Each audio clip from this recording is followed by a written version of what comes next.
I feel like there's a deeper, often explanation for why people keep entering the same kind of cycles, and that includes health too, right? Yeah. So like the physical detoxification is just one piece of the puzzle, right? That can really support your body and being able to like dig deeper and actually process your emotions and have energy to explore those realms. But I think the lasting healing comes when you combine the two. Combine the two, the physical and the spiritual. Yeah, spiritual. The subtle body, as they say. Subtle body. Which is a real thing, man. And, like, it's so evident in our sensibility to, like, be intuitive.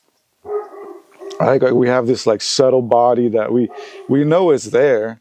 Everybody has that subtle body, but we just kind of, like, pretend it doesn't exist. Yeah. Well, they also call it the biophoton field.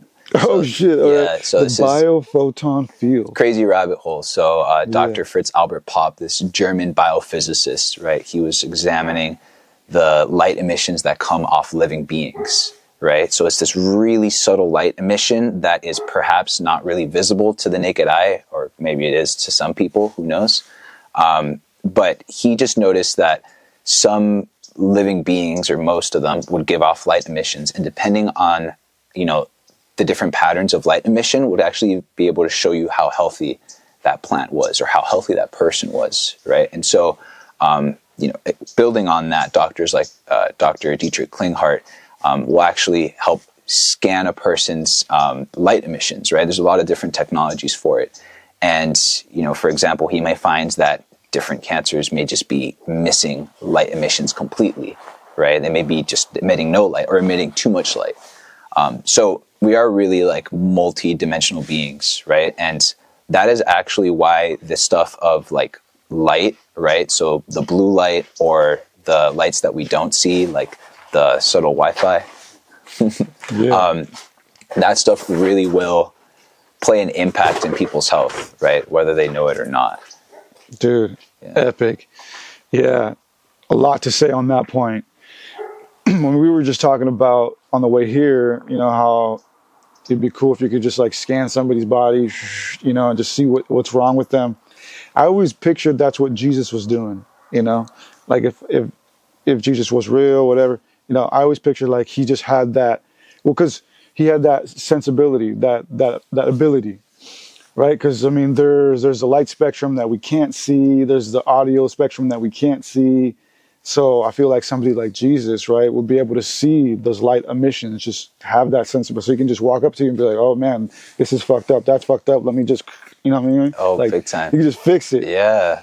So, I mean, I think, it's probably the perfect example of a master healer. Yeah. He could just literally see what was off on your vibration and your light and fix it. What I think is crazy too is, and there's a whole other like, kind of big topic to explore, but the whole thing about like parasites, which, if people have never heard about this whole like realm of parasitology in, first world countries, it's really crazy. And it's kind of takes a little bit of opening your mind to consider that it is an issue.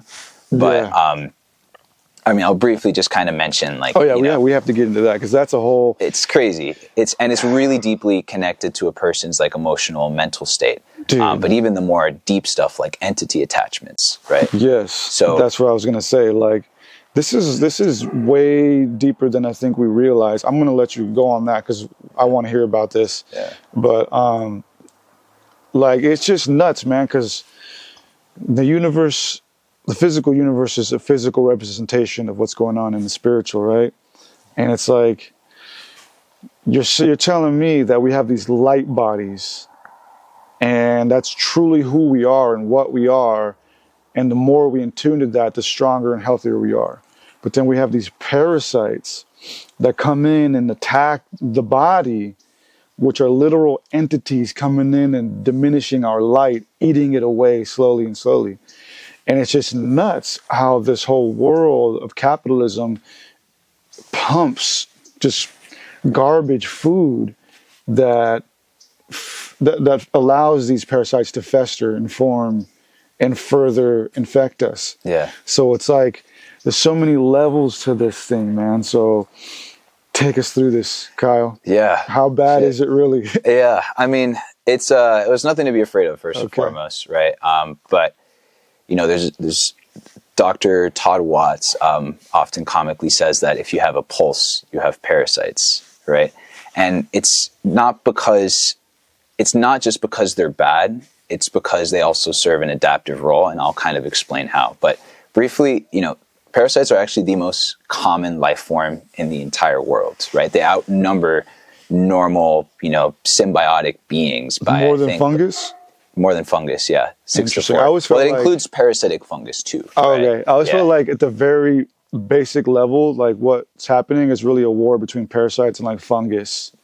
And, like, Interesting. in a weird way. Yeah, well, there's parasitic fungi too, right? Okay. But really what it is, it's the ones that want to collaborate with life, like the mycelium networks that Yeah. want to give and receive and become unified with the rest of nature, and the ones that just want to take from nature. And we see this play out in human nature a lot. Yeah. There's a lot of people that don't realize why, you know, they feel like they don't have enough, but it's because they're always taking, right?